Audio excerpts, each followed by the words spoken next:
क्या शिक्षा अब भी सीखने के बारे में है या यह अमीरों के लिए एक व्यापार बन चुका है? स्वागत है सैमिली और मिलाप में। आज इस वीडियो में हम जानेंगे कि कैसे कॉरपोरेट्स शिक्षा पर कब्जा कर रहे हैं, स्कूलों को बिजनेस में बदल रहे हैं और छात्रों को केवल ग्राहक बना रहे हैं। वीडियो को अंत तक देखें क्योंकि यह आपकी सोच बदल सकता है। पहले शिक्षा का उद्देश्य ज्ञान, कौशल और नैतिक मूल्यों का विकास था, लेकिन अब यह एक लाभ कमाने वाली संस्था बन गई है।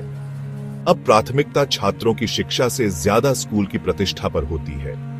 स्कूल अत्यधिक शुल्क वसूलते हैं, ऐसी क्लासरूम, लग्जरी बसें, अंतरराष्ट्रीय स्तर की कैफेटेरिया और भव्य ऑडिटोरियम जैसी सुविधाओं के लिए। लेकिन क्या ये वास्तव में शिक्षा में सुधार लाते हैं? वास्तविक ज्ञान की बजाय दिखावे को अधिक महत्व दिया जा रहा है। स्कूल अब शिक्षा के मंदिर नहीं, बल्कि एक प्रतिस्पर्धात्मक बाजार में बदल चुके हैं। स्कूल अब कॉरपोरेट ब्रांड्स की तरह विज्ञापन करते हैं, जहां वे रैंकिंग, इंफ्रास्ट्रक्चर और वैश्विक साझेदारियों का दिखावा करते हैं। माता पिता को यह विश्वास दिलाया जाता है कि अधिक शुल्क का अर्थ है बेहतर शिक्षा, लेकिन हकीकत में यह सिर्फ दिखावा होता है। सोशल मीडिया, आकर्षक ब्रोशर और स्पॉन्सर्ड ऑनलाइन रिव्यूज आज एडमिशन में बड़ी भूमिका निभाते हैं। स्कूल समग्र शिक्षा, होलिस्टिक एजुकेशन का दावा करते हैं, लेकिन असल में वे ड्रेस कोड, सांस्कृतिक कार्यक्रमों और वार्षिक समारोहों पर अधिक ध्यान देते हैं। एडमिशन प्रक्रिया अब किसी कॉरपोरेट भर्ती प्रक्रिया जैसी हो गई है।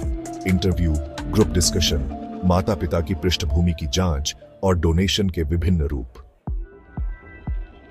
पहले शिक्षा का मकसद बच्चों को सोचने, समझने और खोज करने के लिए प्रेरित करना था, लेकिन अब केवल रटने पर जोर दिया जाता है।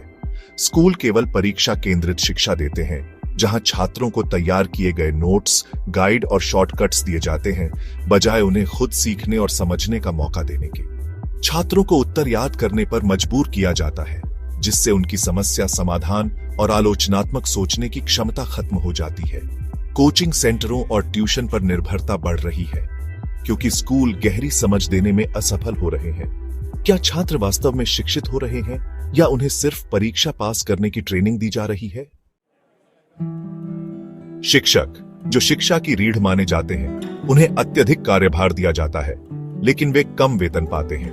निजी स्कूलों में शिक्षकों से पढ़ाने के अलावा कार्यक्रम प्रबंधन, एडमिशन प्रक्रिया, सोशल मीडिया प्रमोशन और स्कूल ब्रांडिंग का काम भी कराया जाता है।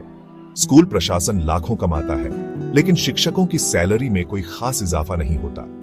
शिक्षकों को छात्रों के रिजल्ट के आधार पर आंका जाता है, बजाय उनके शिक्षण कौशल के। यदि छात्र असफल होते हैं तो गलती शिक्षक की मानी जाती है, भले ही शिक्षा प्रणाली खुद दोषी हो।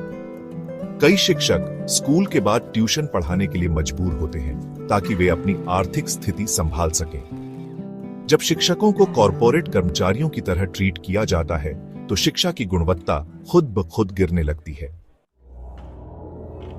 हाल के वर्षों में एडटेक कंपनियों ने शिक्षा पर कब्जा कर लिया है और भय बेचकर माता पिता और छात्रों से मोटी रकम वसूल रहे हैं। कोचिंग संस्थानों और एडटेक कंपनियों के विज्ञापनों में दिखाया जाता है कि जो उनके कोर्स नहीं लेते, वे असफल हो जाते हैं। ये कंपनियां माता पिता को महंगे कोर्स खरीदने के लिए मानसिक दबाव डालती है। ऑनलाइन शिक्षा उद्योग अब सिर्फ छात्रों के लिए ही नहीं, बल्कि शिक्षकों के लिए भी प्रमाण पत्र बेचने का धंधा बन गया है, जिनका असली दुनिया में कोई खास महत्व नहीं होता। स्कूल भी इन कंपनियों के साथ साझेदारी करके शिक्षा को और अधिक व्यावसायिक बना रहे हैं। स्कूल दावा करते हैं कि वे समग्र शिक्षा प्रदान कर रहे हैं, लेकिन असल में वे सिर्फ उच्च परीक्षा अंक और कॉलेज प्लेसमेंट पर ध्यान केंद्रित करते हैं। पाठ्येतर गतिविधियां, एक्स्ट्रा करिकुलर एक्टिविटीज केवल मार्केटिंग के लिए इस्तेमाल की जाती है, न कि छात्रों के वास्तविक कौशल को बढ़ावा देने के लिए। कला, संगीत और शारीरिक शिक्षा जैसे विषयों को हाशिए पर डाल दिया गया है, क्योंकि वे स्कूल की रैंकिंग में योगदान नहीं करते। छात्रों को एक समग्र व्यक्ति बनाने की बजाय शिक्षा प्रणाली उन्हें केवल अंकों की होड़ में उलझा रही है, जिससे उनमें तनाव और चिंता बढ़ रही है। अमीर और गरीब छात्रों के बीच की खाई बढ़ती जा रही है, क्योंकि केवल महंगे स्कूलों और कोचिंग सेंटरों वाले छात्रों को प्रीमियम शिक्षा मिल रही है। इन सभी समस्याओं के बावजूद कुछ स्कूल और शिक्षक ऐसे भी हैं जो वास्तविक शिक्षा देने का प्रयास कर रहे हैं। वे स्कूल जो अनुभवात्मक शिक्षा, एक्सपीरियंशियल लर्निंग, रचनात्मकता और समस्या समाधान कौशल को बढ़ावा देते हैं, बदलाव ला रहे हैं। कुछ शिक्षक और शिक्षा सुधारक शिक्षा प्रणाली को बेहतर बनाने के लिए काम कर रहे हैं। अगर सही तरीके से इस्तेमाल किया जाए तो टेक्नोलॉजी शिक्षा की गुणवत्ता और पहुंच दोनों में सुधार ला सकती है। सरकार को चाहिए कि वह शिक्षा शुल्क को नियंत्रित करने के लिए मजबूत नीतियां बनाए और शिक्षा को लाभ से ऊपर रखे।